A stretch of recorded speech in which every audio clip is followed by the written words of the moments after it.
brought you by Silver Pumps and Motors. Top quality और consistent performance के लिए सिर्फ सिल्वर पंप्स नाम याद रखना. టీడీపీ జోష్ మీదుంది. త్వరలో జరగబోయే మహానాడు కోసం సిద్ధమవుతోంది. అన్ని నియోజకవర్గాల్లో మినీ మహానాడు ప్రోగ్రామ్స్ జోరుగా సాగుతున్నాయి. అయితే మినీ మహానాడు తీర్మానాల్లో మంత్రి నారా లోకేష్ ప్రస్తావన ఆసక్తికరంగా మారుతోంది. లోకేష్కి మరింత కీలక బాధ్యతలు అప్పగించాలని, పార్టీ వర్కింగ్ ప్రెసిడెంట్ చేయాలి అన్న డిమాండ్లు, తీర్మానాలు వస్తున్నాయి. ఈ నెలాఖరులో టీడీపీ మహానాడుకు కౌంటౌన్ షురూ అయింది. ఏపీలోని అన్ని జిల్లాల్లో పెద్ద ఎత్తున మినీ మహానాడు కార్యక్రమాలు జరుగుతున్నాయి. టీడీపీ ఎమ్మెల్యేలు, మంత్రులు, ఎంపీలు, నేతలు, కార్యకర్తలందరూ ఈ కార్యక్రమంలో పాల్గొంటున్నారు. చాలా చోట్ల టీడీపీ జాతీయ ప్రధాన కార్యదర్శి మంత్రి నారా లోకేష్ ప్రస్తావన వస్తోంది.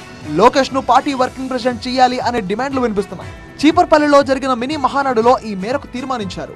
లోకేష్ ను టీడీపీ వర్కింగ్ ప్రెసిడెంట్ చేస్తే పార్టీకి మంచి భవిష్యత్తు ఉంటుందని అభిప్రాయపడ్డారు మాజీ మంత్రి, పార్టీ పాలిట్ బ్యూరో సభ్యుడు కిమిడి కళా వెంకట్రావు.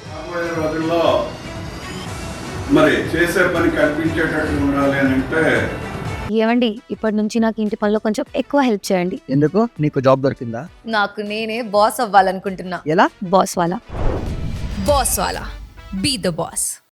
వర్కింగ్ ప్రెసిడెంట్ గా ఉండాలి. అది కూడా మనందరం కూడా ఏకకంఠంతో చేస్తే పార్టీ ఫ్యూచర్ బాగుంటుంది. మన పార్టీలో రాబోయే తరాలకి మంచి లీడర్షిప్ వస్తుంది అనేటటువంటి దీంట్లో మనం వెళ్ళాల్సినటువంటి అవసరం ఉందని చెప్పి. ఇక నందిగాంలో జరిగిన మినీ మహానాడులో కూడా ఇదే ప్రస్తావన వచ్చింది. లోకేష్ ను అత్యున్నత పదవిలో చూడాలని ప్రజలు కోరుకుంటున్నారన్నారు టీడీపీ ఎంపీ కేశినేని చిన్ని. భవిష్యత్తులో లోకేష్ రాష్ట్రాన్ని ఏలే నాయకుడు అవుతారన్నారు చిన్ని. తప్పకుండా మా కార్యకర్తలకైతే కోరిక అయితే బలంగా ఉంది. తప్పకుండా మంచి పదవిలో నారా లోకేష్ గారిని చూడాలని ఉంది.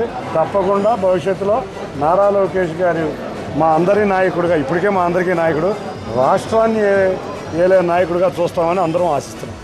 ఇక మహానాడు నిర్వహణ కోసం 19 కమిటీలను ఏర్పాటు చేసింది టీడీపీ. సమన్వయ కమిటీ కమిషనర్ గా ఐటీ మంత్రి లోకేష్ నియమించారు. ఆహ్వాన కమిటీ కన్వీనర్ గా ఏపీ టీడీపీ అధ్యక్షుడు పల్లా శ్రీనివాస్, తీర్మానాల కమిటీ కన్వీనర్ గా యనమల రామకృష్ణ నియమించారు. లోకేష్ ను పార్టీ వర్కింగ్ ప్రెసిడెంట్ చేయాలంటూ మినీ మహానాడు కార్యక్రమాల్లో తీర్మానాలు వెల్లువెత్తుతున్న నేపథ్యంలో టీడీపీ అధిష్టానం ఏం చేస్తుందో చూడాలి.